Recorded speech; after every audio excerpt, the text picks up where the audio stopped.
Salut à tous. Aujourd'hui un petit cours de PVC, donc un petit tuto, une petite astuce, comme tous les jours. Comme tous les jours, au bout d'un moment je vais m'arrêter parce que si je vous en dis tous les jours, au bout d'un moment j'aurai plus rien à vous dire, donc profitez-en. Alors aujourd'hui je voulais vous montrer comment repartir avec un réseau PVC qui est bouchonné. Là on peut s'imaginer que le thé, par exemple, il part avec un 40 ou un 32, soit sur votre évier ou soit sur votre lavabo. Et donc là, vous voulez pas tout défoncer, pas tout retirer. Tu veux pas tout retirer, tu veux pas tout défoncer. Donc, ce que tu fais, je vais te donner l'astuce pour pouvoir repartir sans dégâts. Mais par contre, ça sera du diamètre inférieur, bien sûr. Ça veut dire que si, par exemple, tu as ton évier qui est ici ou ton lavabo, et si tu veux, par exemple, installer un ballon d'eau chaude et que tu as besoin d'un 32 pour récupérer ton siphon de ballon, c'est possible. Sans tout recouper, sans tout machiner et tout ça. Donc là, c'est possible, tu peux le faire. Donc c'est simple, il va te falloir qu'un seul outil. Enfin, un seul outil. Il va te falloir un outil, c'est la lime. Une bonne lime et un pot de colle. Le pot de colle, il est là. Tac. Alors, sur ce truc-là, c'est simple, c'est tu... Alors, je vais tourner un peu pour que tu vois un petit peu mieux. Ouais, c'est bon. Alors, là, tu retires le bouchon. Le bouchon, tu le mets poubelle, tu le jettes, il n'y a plus besoin. Tu fais ce que tu veux avec. Et là, en fait, le but, c'est... Tac, je vais t'approcher un petit peu pour que tu vois mieux. Je sais pas si tu vois bien. Pour l'instant, c'est que... Tac. Le plus important, c'est que tu vois bien le boulot. Alors, là, tu vois le filetage femelle à l'intérieur. Ce qui servait pour mettre le bouchon. Donc, ce filetage-là, le but, c'est de le limer. C'est de le limer pour arriver à au bon diamètre du 32. Parce que là, comme tu peux voir, tac, je te prends un bout de 32, tac. Le 32, là, il rentre pas. Là, jamais de la vie, tu le mets. Hein. Jamais. À part si tu fais un filetage sur PVC, mais là, champion. Alors, c'est simple. Tu prends une bonne lime. Une bonne ou une mauvaise. Après, c'est toi qui vois. C'est ce que tu as chez toi. Là, tac. Alors là, le truc, c'est de limer tout le pourtour de... tout le contour de ce raccord-là, pour pouvoir après enfoncer le 32 dedans. Donc après, par contre, ce qu'il faut faire gaffe, c'est parce que là par exemple, tu as une sortie en 40 qui est juste là.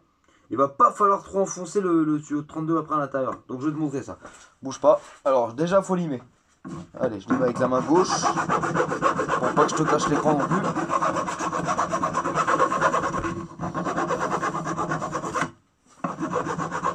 Tu vas assez franco quand même parce qu'il va falloir y aller. Après, faut pas non plus y aller trop parce qu'après, si le raccorinage, c'est pas bon non plus. Il y a risque de fuite.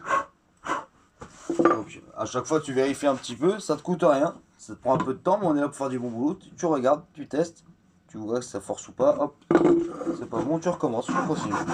Jusqu'à temps que ton raccord rentre sans souci. Sans trop forcer, mais en forçant un petit peu quand même pour pas être emmerdé après quoi. C'est une petite astuce qui est pas trop mal parce que imagine que même ce thé là par exemple il soit sur le côté on va dire et qu'il soit encastré dans un mur et que toi tu puisses pas le changer celui-là parce qu'il prend un réseau après derrière que tu peux pas toucher et tout. Donc là en fait tu touches plus à rien, même si c'est pas trop accessible, tu vas pas te faire chier à le décoller ou quoi, tu vas juste le limer pour repartir. Après c'est vrai que si tu dois repartir avec le même diamètre, par exemple là c'est un temps en 40, si tu dois repartir en 40, tu seras obligé de le décoller par contre là. Mais là vu que tu repars en 32, il y a juste à limer.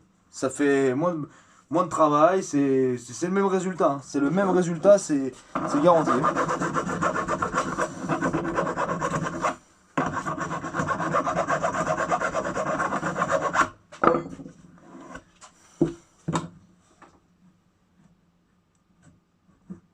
Non, là, ça rentre pas.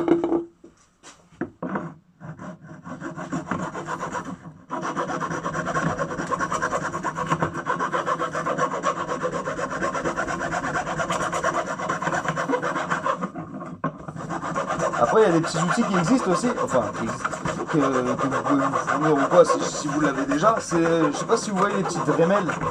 En fait, c'est comme des petites ponceuses avec un petit Ça se trouve, ça pourrait faire l'affaire aussi. Bon, moi j'en ai pas, je peux pas essayer là. Et vous voyez, ces petites ponceuses là, rotatifs, les. Je sais pas comment on appelle ça. Si, c'est les Dremel, je crois. Les petites ponceuses qui vont dans tous les angles, quoi. Et ça se trouve, avec ça, hop, vous avez plus qu'à passer un petit coup comme ça et c'est fait, quoi. C'est vrai que c'est un peu galère avec la lime, hein. Mais bon, après, si ça peut vous dépanner. Les astuces sont toujours bonnes à prendre, comme on dit.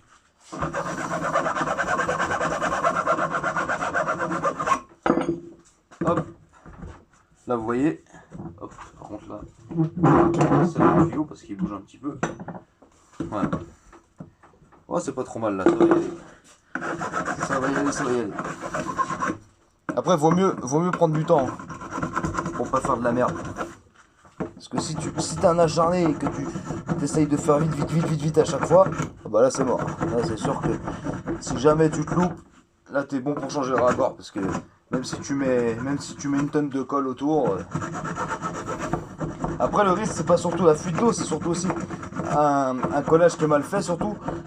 Le pire c'est les odeurs. Parce qu'un collage qui est un collage bien fait, ça évite les fuites et ça évite les mauvaises odeurs aussi. Parce que si t'as pas. Hop, si t'as pas bien de la colle autour du tuyau qui fait contact et tout, c'est sûr que tu auras des mauvaises odeurs qui peuvent apparaître. Ça m'est arrivé plein de fois chez des clients, c'est que les gens disaient bah je comprends pas, j'ai des mauvaises odeurs et tout, bah oui, bah, le collage n'est pas bon. Le collage n'est pas bon, donc vous avez des remontées d'odeurs, c'est sûr. Hein. Vous savez que les odeurs c'est encore plus emmerdant que l'eau. Parce que vous savez pas d'où ça vient. Voilà. Et vous voyez, là ça rentre dedans, nickel. Hop. Et là, à partir de ce tuyau-là, maintenant, vous pouvez repasser en 32 tranquillement. Après, comme je vous ai expliqué, il faut faire attention parce que là, il n'y a plus de butée. C'est-à-dire que là, vous pouvez l'enfoncer jusqu'au fond, là, jusqu'à ici. Et après, ça peut obstruer le trou. Donc, il faut bien le mieux, hein, quand vous le faites. Allez, hop. Tac, vous prenez un petit marqueur. Est-ce que j'en ai un là? Ouais. Alors, tac. Ce que tu fais, c'est simple. Tu mets. Alors, je sais pas si tu vois bien. Voilà, tu mets ton tuyau comme ça. Voilà. Et tu traces jusqu'à où il faut qu'il s'arrête. Un petit repère, ça te coûte rien. Hop. Là. Tu viens juste un petit peu rayer le PVC. Parce que là, c'est pas un raccord de commerce, c'est pas un raccord exprès pour. C'est rare que je ponce, mais que je raye le PVC pour le coller. Mais là, quand c'est pas des raccords, comment dire, de commerce, quoi, des raccords qui. Enfin bref, tu m'as compris. Donc là, ce que tu fais, tu rayes un petit peu. Tu rayes un petit peu ton PVC. Tu nettoies bien celui que tu viens de limer. Et c'est pareil, même si tu viens de le limer, tu mets un petit coup un peu partout, voilà. Là, tu viens mettre ta colle. Hop. Là, ce que j'ai comme colle, c'est de la gemme, c'est de la bonne colle. Après, toi, tu fais ce que tu veux, tu achètes ce que tu veux, ça marche pareil. Après, c'est vrai que j'aide. Il y a Griffon aussi, je crois. Il y a plein de marques comme ça qui sont réputées pour, mais après, tu sais, même la colle de chez le bricot, le bricot le plus près de chez toi, ça marche pareil. Hein. Le plus important, c'est de faire du bon boulot. Et là, tu viens juste enfoncer jusqu'à ton trait. Voilà. Hop. Et là, tu peux être sûr que tu as fait du bon boulot. Parce que comme tu peux, hop, comme tu peux le voir, voilà, la colle a bien débordé partout. Après, vu que tu veux pas faire du travail de cochon, tu nettoies avec le doigt et le tour il est joué. Et là, tu peux être sûr à 100% que ton raccord, il n'a pas de fuite ni rien. Voilà.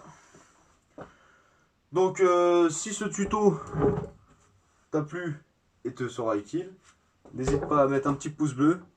Et si t'es pas abonné, si c'est pas déjà fait, n'hésite pas, abonne-toi et à la prochaine pour de nouvelles astuces et des cours de bricolage. Ciao!